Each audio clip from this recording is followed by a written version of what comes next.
Hello everyone, welcome back to this channel. In this video, I will show you the easy and clear steps on how to hide speed dial suggestions in Opera computer browser. So how to hide speed dial suggestions in Opera computer browser? Make sure you keep watching this video until the end. Let's get started right away. Firstly, just go to Opera browser on your computer or laptop. This is the Opera browser display. Then move the cursor to the top right of the screen. Here are lots of menu options. Then tap the three-line icon here. And a scrolling menu will appear like this, and scroll down. And tap the setting menu here.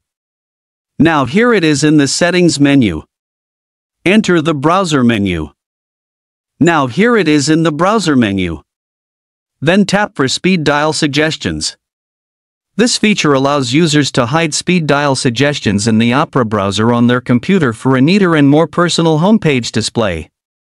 So that's it, the tutorial how to hide speed dial suggestions in Opera computer browser. Thank you for watching. I hope this video is useful. See you in the next video.